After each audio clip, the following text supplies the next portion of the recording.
Os mindsets. Quando eu era uma jovem pesquisadora, em início de carreira, aconteceu algo que mudou minha vida. Eu era obcecada pela ideia de compreender como as pessoas lidam com fracassos, e resolvi estudar esse tema observando como os estudantes lidavam com problemas difíceis. Assim, levei várias crianças, uma de cada vez, a uma sala em sua escola, onde as deixei ficar à vontade com uma série de quebra-cabeças para resolver. Os primeiros eram bastante fáceis, mas os seguintes iam ficando mais difíceis. Enquanto as crianças resmungavam, suavam e se esforçavam, eu observava suas estratégias e investigava o que pensavam e sentiam. Esperava encontrar diferenças no modo como enfrentavam as dificuldades, mas percebi uma coisa que jamais havia imaginado. Diante dos quebra-cabeças difíceis, um menino de 10 anos puxou a cadeira para mais perto, esfregou as mãos, estalou os lábios e exclamou: "Adoro um desafio." Outro, lutando com os quebra-cabeças, ergueu os olhos com uma expressão satisfeita e disse, com ar de autoridade: "Sabe, eu já esperava aprender alguma coisa com isso." O que há de errado com eles? Pensei. Sempre havia achado que uma pessoa ou sabia lidar com o fracasso ou não sabia. Nunca imaginara que alguém pudesse gostar do fracasso. Essas crianças seriam excepcionais ou teriam encontrado alguma coisa nova. Todos temos um exemplo a seguir, alguém que nos indicou o caminho num momento crítico de nossas vidas. Aquelas crianças se tornaram meus modelos de comportamento. Evidentemente sabiam algo que eu desconhecia, e eu estava decidida a descobrir o que era, a entender o tipo de mindset capaz de transformar o fracasso em um domingo. Que sabiam elas? Sabiam que as qualidades humanas, tais como as habilidades intelectuais, podem ser cultivadas por meio do esforço.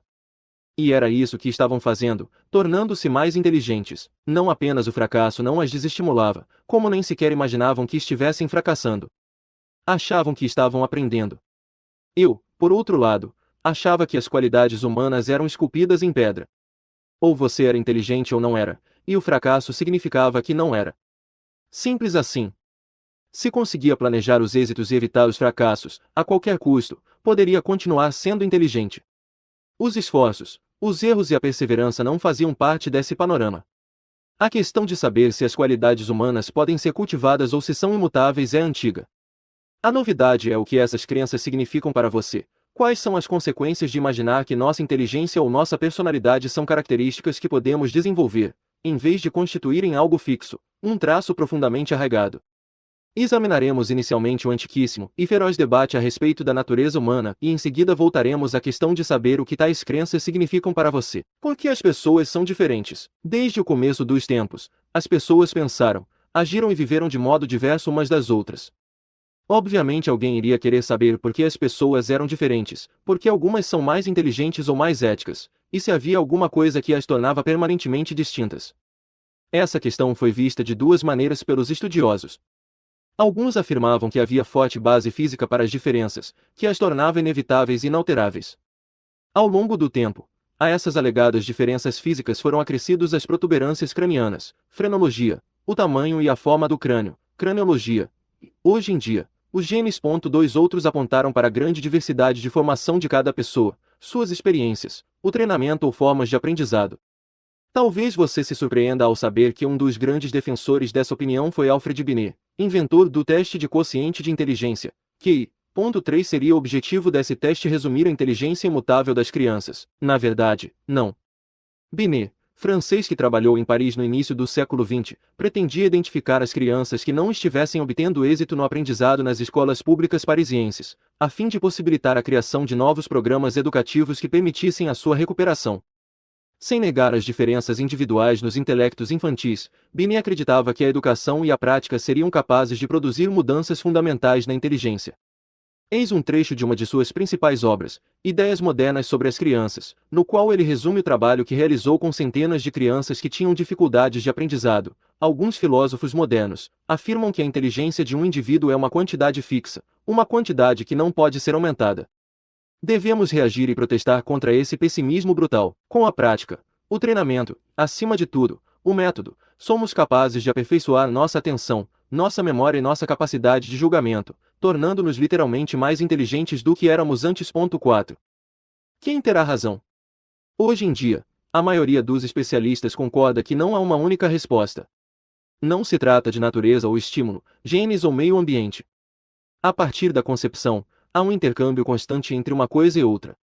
Com efeito, Como diz Gilbert Gottlieb, eminente neurocientista, não apenas os genes e o meio ambiente cooperam entre si à medida que nos desenvolvemos, como os genes necessitam da contribuição do meio ambiente, a fim de funcionar de maneira adequada. 5 Ao mesmo tempo, os cientistas estão percebendo que as pessoas têm maior capacidade do que se havia imaginado para aprender e desenvolver o cérebro durante toda a vida. É claro que cada um possui uma dotação genética específica. As pessoas podem ter diferentes temperamentos e aptidões no início de suas vidas, mas evidentemente a experiência, o treinamento e o esforço pessoal conduzem-nas no restante do percurso. Robert Serberg, o guru da inteligência na atualidade, escreveu que o principal modo de aquisição de conhecimento especializado não é alguma capacidade prévia e fixa, e sim a dedicação com objetivo. 6 Ou, como reconheceu seu precursor Binet, nem sempre as pessoas que começam a vida como as mais inteligentes acabam sendo as mais inteligentes. O que tudo isso significa para você? Os dois tipos de mindset. Ouvir opiniões de sábios sobre assuntos científicos é uma coisa. Outra é compreender de que forma essas opiniões se aplicam a você. Minhas pesquisas ao longo de 20 anos demonstraram que a opinião que você adota a respeito de si mesmo afeta profundamente a maneira pela qual você leva a sua vida. Ela pode decidir se você se tornará a pessoa que deseja ser e se realizará aquilo que é importante para você. Como acontece isso? Como pode uma simples crença ter o poder de transformar sua psicologia e, consequentemente, sua vida? Acreditar que suas qualidades são imutáveis, o mindset fixo, cria a necessidade constante de provar a si mesmo seu valor. Se você possui apenas uma quantidade limitada de inteligência, determinada personalidade e certo caráter moral, nesse caso terá de provar a si mesmo que essas doses são saudáveis. Não lhe agradaria parecer ou sentir-se deficiente quanto a essas características fundamentais. Alguns de nós aprendemos a adotar esse mindset desde a tenra infância. Ainda criança, eu me preocupava em ser inteligente, mas o verdadeiro mindset ficou na verdade marcado em mim por causa da Sra. Wilson, minha professora da sexta série. Ao contrário de Alfred Binet, ela achava que os resultados do QI revelavam exatamente quem eram as pessoas. Nossas carteiras na sala eram arrumadas em ordem de QI, e somente os alunos de QI mais elevado eram encarregados de transportar a bandeira, cuidar dos apagadores ou levar um bilhete ao diretor. Além da ansiedade que diariamente provocava com sua atitude julgadora, criava também um mindset fixo no qual cada criança da classe tinha um objetivo primordial: parecer inteligente, não boba. Quem poderia se ocupar de aprender, ou achar isso divertido, quando a totalidade de nosso ser se sentia ameaçada cada vez que ela nos dava uma prova ou nos interrogava na aula? Já vi inúmeras pessoas que têm um único objetivo essencial de provar a si mesmas, na sala de aula, em suas carreiras e em seus relacionamentos. Cada situação exige uma confirmação de sua inteligência, personalidade ou caráter. Cada situação passa por uma avaliação: terei sucesso ou fracassarei? Farei papel de tolo ou me mostrarei inteligente? Serei aceito ou rejeitado? Vou me sentir vencedor ou derrotado? Mas não é fato que nossa sociedade valoriza a inteligência, a personalidade e o caráter. Não é normal querer desenvolver essas características. Sim, mas há outro mindset no qual essas características não são simplesmente como cartas de baralho que você recebe e com as quais tem de viver, sempre tentando convencer a si mesmo e aos demais que tem um royal flush nas mãos, quando no íntimo teme ter somente um par de 10. Nesse outro mindset, as cartas recebidas constituem apenas o ponto de partida do desenvolvimento. Esse mindset de crescimento se baseia na crença de que você é capaz de cultivar suas qualidades básicas por meio de seus próprios esforços. Embora as pessoas possam diferir umas das outras de muitas maneiras, em seus talentos e aptidões iniciais, interesses ou temperamentos, cada um de nós é capaz de se modificar e desenvolver por meio do esforço e da experiência. Será que as pessoas dotadas desse mindset acreditam que qualquer um pode se tornar qualquer coisa, que qualquer pessoa com a motivação ou a instrução adequada pode se transformar em um Einstein ou em um Beethoven? Não, mas acreditam que o verdadeiro potencial de uma pessoa é desconhecido, e impossível de ser conhecido, que não se pode prever o que alguém é capaz de realizar com anos de paixão, esforço e treinamento.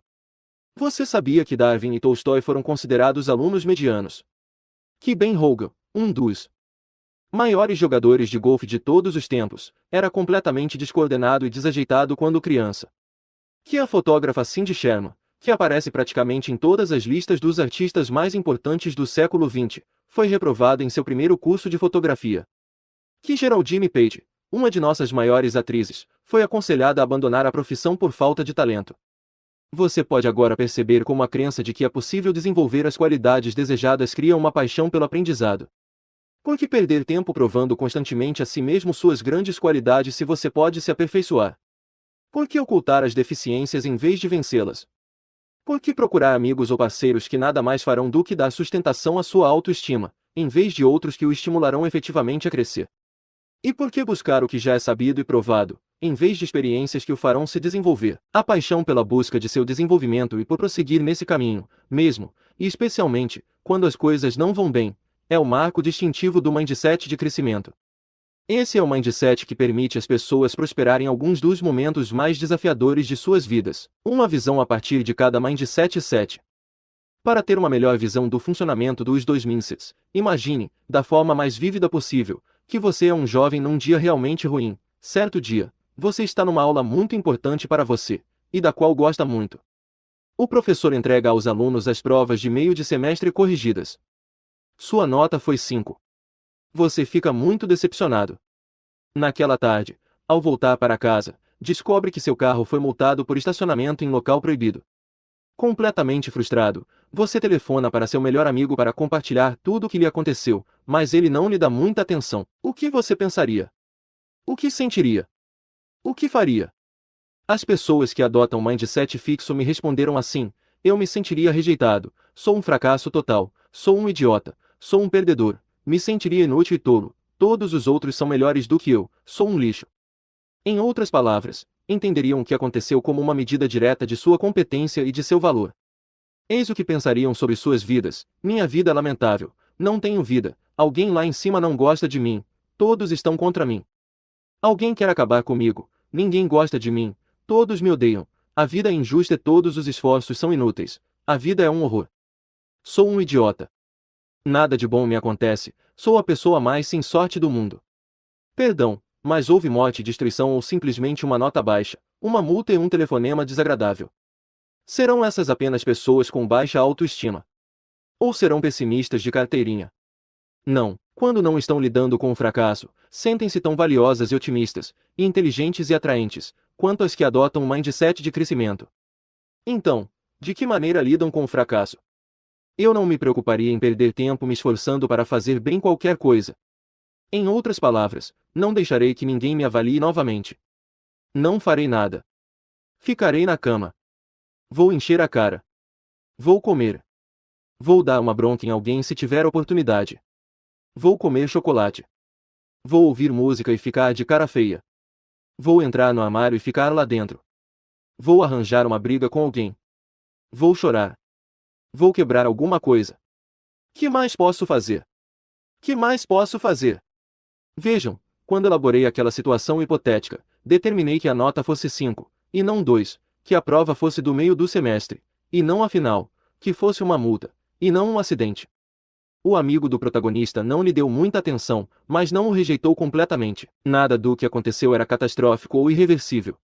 Mesmo assim, a partir dessa matéria-prima o mindset fixo criou o sentimento de completo fracasso e paralisia. Quando propus a mesma situação a pessoas de mindset de crescimento, eis o que responderam: preciso me esforçar mais na matéria e ser mais cuidadoso quando estacionar o carro. Imagino que meu amigo tenha tido um dia difícil. A nota 5 mostra que devo me dedicar muito mais às aulas, mas ainda tenho o resto do semestre para melhorar a média. Houve muitas outras respostas como essas, mas acho que você já entendeu. Como essas pessoas enfrentariam o fracasso? Diretamente, eu começaria a pensar em estudar com mais empenho, ou estudar de maneira diferente, para a próxima prova da matéria, pagaria a multa e esclareceria as coisas com meu amigo na próxima vez em que nos falássemos. Verificaria em que fui mal na prova, tomaria a decisão de melhorar, pagaria a multa e ligaria para meu amigo para explicar que no dia anterior eu estava nervoso. Estudaria mais para a prova seguinte, conversaria com o professor, seria mais cuidadoso ao estacionar ou contestaria a multa, e procuraria saber qual tinha sido o problema de meu amigo. Qualquer que fosse seu mindset, você ficaria chateado. Quem não ficaria? Notas baixas, multas ou desinteresse da parte de um amigo ou pessoa querida não são coisas agradáveis. Ninguém esfregaria as mãos de satisfação. Mas as pessoas com o mindset de crescimento não se rotularam nem se desesperaram. Embora se sentissem aflitas, estavam dispostas a assumir os riscos, enfrentar os desafios e continuar a se esforçar. Mas, então, qual é a novidade? Essa é uma ideia nova.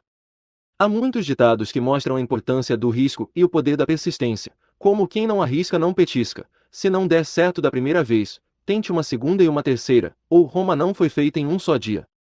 Aliás, fiquei encantada ao saber que os italianos usam a mesma expressão. O que verdadeiramente surpreende é que as pessoas de mindset fixo não concordariam com isso.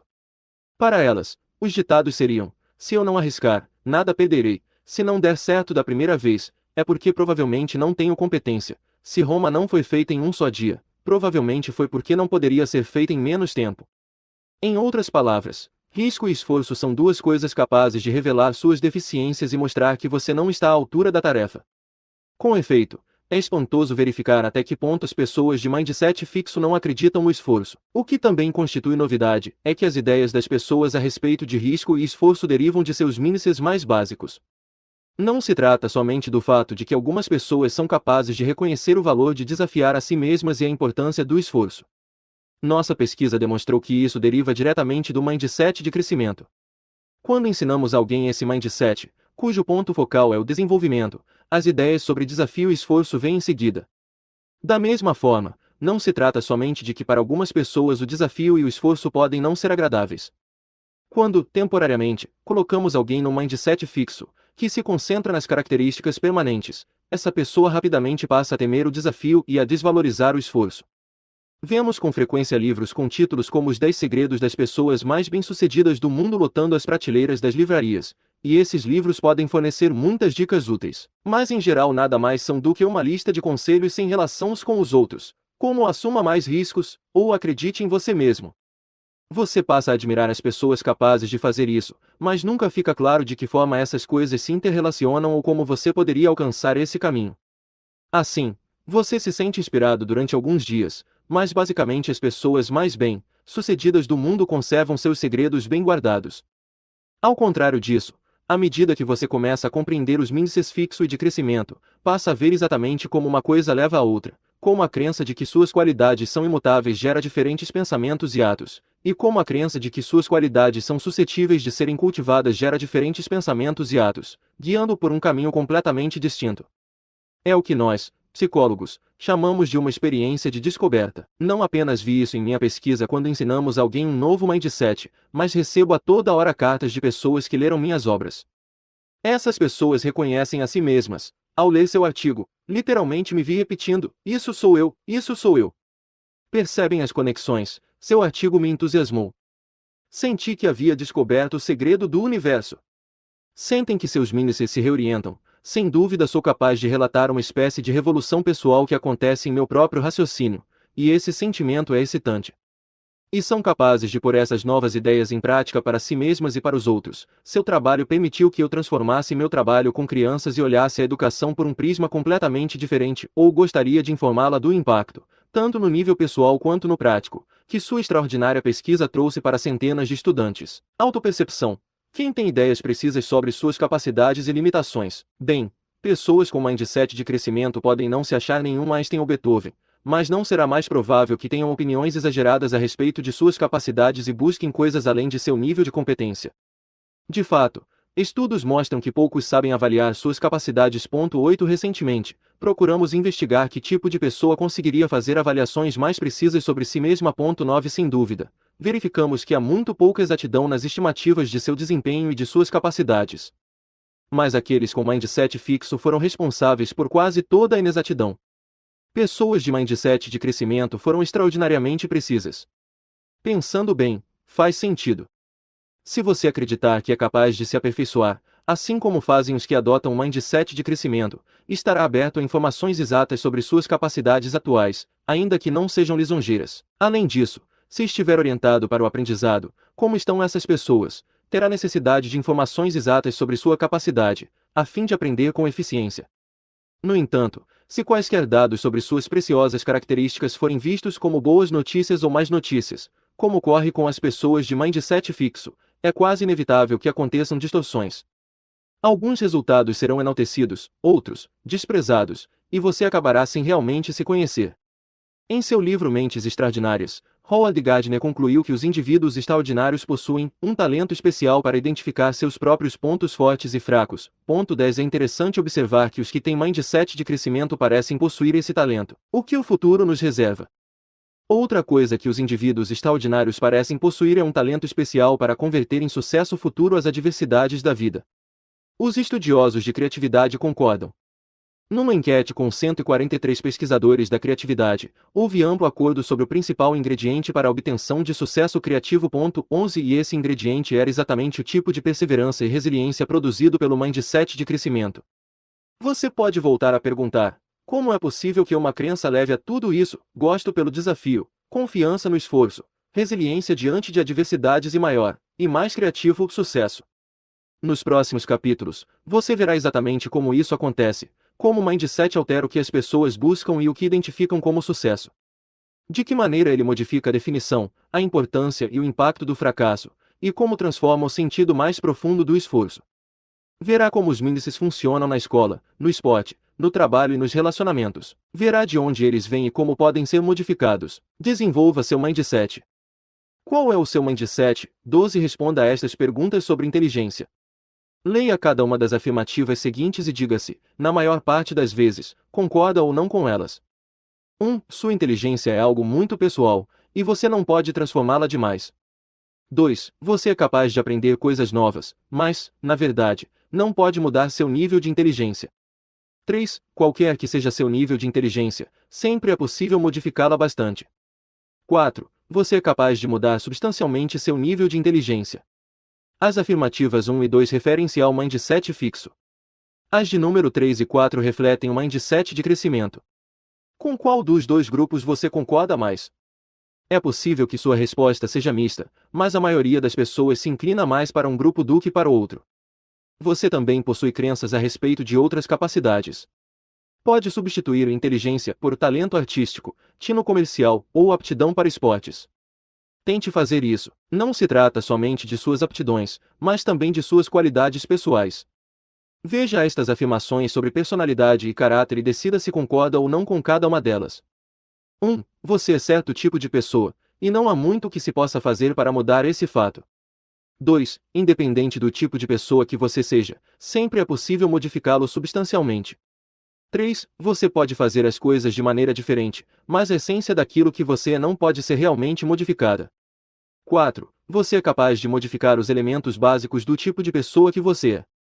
Aqui, as afirmativas 1 e 3 se referem ao mindset fixo, e as de número 2 e 4 refletem o mindset de crescimento. Com qual dos dois grupos você se identifica mais? Seria esse resultado diferente de seu mindset em relação à inteligência? É possível. Seu mindset para a inteligência entra em ação quando as situações envolvem capacidade mental. Seu mindset para a personalidade entra em ação nas situações que envolvem suas qualidades pessoais, por exemplo, quão confiável, cooperativo, atencioso ou socialmente habilidoso você é. O mindset fixo faz com que você se preocupe com a forma pela qual será avaliado. O mindset de crescimento torna-o interessado em seu aperfeiçoamento. Eis aqui algumas outras situações para se pensar sobre os mindsets. Pense em alguém que você conheça que esteja mergulhado no mindset fixo. Veja como essas pessoas sempre procuram se pôr à prova e como são supersensíveis a respeito da possibilidade de terem opiniões equivocadas ou de cometerem erros. Você já se perguntou por que elas são assim? Você é assim. Agora você pode começar a compreender os motivos. Pense em alguém que você conheça que tem as aptidões do mindset de crescimento, alguém que compreenda que as qualidades importantes podem ser cultivadas. Pense em como essas pessoas enfrentam os obstáculos. Pense naquilo que fazem para se aperfeiçoar. Em que você gostaria de se modificar ou aperfeiçoar? Muito bem. Agora imagine que você resolveu aprender um novo idioma e se matriculou num curso. Depois de algumas aulas, o professor chama você para a frente da sala e começa a lhe fazer uma série de perguntas. Coloque-se na posição de quem tem um mindset fixo. Sua capacidade está em jogo. É capaz de sentir que todos os colegas estão olhando para você. É capaz de ver a fisionomia do professor enquanto o avalia. Sinta a tensão, sinta seu ego estilhaçar-se e hesitar. Em que mais você está pensando e o que está sentindo? Agora se coloque no lugar de uma pessoa com mindset de crescimento. Você é iniciante, e por isso está ali. Está ali para aprender. O professor é um facilitador para o aprendizado. Sinta que a tensão se esvai, sinta sua mente se abrir. A mensagem é a seguinte: você é capaz de mudar seu mindset.